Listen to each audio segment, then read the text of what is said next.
पर्वत मालपोत कार्यालयले नामसारी गर्नुपर्ने जग्गा राजीनामा गरिदिएपछि सेवाग्राही पीड़ित भएका छन्। जलजला गाउँपालिका 1 बाँस खड्काका अनिल थापा र सुनिल थापाले आफ्नै बाबुको नामसारीमा पाउने जग्गा खरिद गरी लिनु परेको हो। बुबा गमबहादुर थापाको नाममा रहेको कित्ता नम्बर 374 र 372 को 4 रोपनी जग्गा बाबुको शेकपछि नामसारीमा पाउनु पर्ने जग्गा मालपोतले राजीनामा गरिदिएको हो।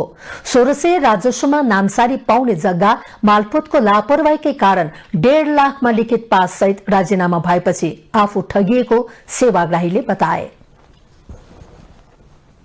185 पाउँछ भन्ने कुरा हो। त्यसपछि 185 पाउँछ भनेपछि फेरि त्यसपछिबाट 185 पाउँछ भनेर फेरि यो 75000 मिना हुने हो।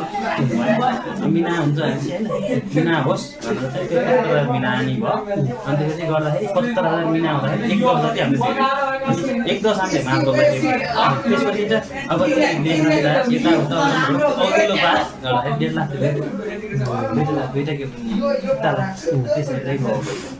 मालपोत कार्यालयले बाबुको सम्पत्ति बाबुको शेकपछि स्वतः सन्तानमा नामसारी हुने कानूनी व्यवस्थालाई उल्लंघन गरी राजीनामा गरिदिँदा सेवाग्राहीले अनावश्यक राजस्व तिर्नु परेको कानून व्यवसायको भनाइ छ।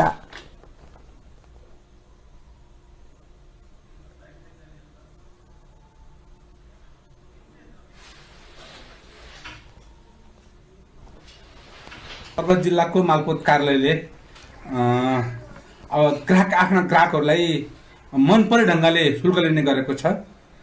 यो गैर कानूनी छ भन्ने विषयमा मेरो आपत्ति रहेको हो। मालपोत कार्यालयले भने सेवाग्राहीसँग उपलब्ध कागजात हेरेर सेवाग्राहीको काम गरिएको जनाएको छ। आवश्यकता अनुसार कागजात मगाउँदा कमजोरी देखेपछि सेवाग्राहीले राजस्व बढी तिर्नु परेको कार्यालयको दावी छ। तर उहाँको आमाको नागरिकतामा चाहिँ उहाँको बाबुको नाम चाहिँ अहिले उल्लेख छैन, किनकि आमा चाहिँ दोहोरो बिहा गरेर जानुभयो र उताको पतिको नाम उल्लेख गर्नु नागरिकतामा। सबै विवरण खुलाएको हुँदैन सर, त्यो नखुलाएको अवश्य हामीले यहाँ उपलब्ध भएका कागजातहरू भिडाएर हेर्ने हो। त्यसमा जे देखियो त्यही थप कागज मगाउन चाहिँ सकिन्छ, कार्यालयसँग आवश्यकता अनुसार मगाउनु भएन। उहाँहरूले उपलब्ध गराउन यहाँबाट अब माग्न कमजोरी भयो होला। मालपोत कार्यालय पर्वतले सेवाग्राहीसँग आवश्यक कागजातहरू मगाउनुको सट्टा भएका कागजातको आधारमा मात्रै सेवा दिँदा सेवाग्राहीले कम राजस्व तिर्दा हुने जग्गाको कारोबारमा धेरै रकम राजस्व तिर्नु परेको छ।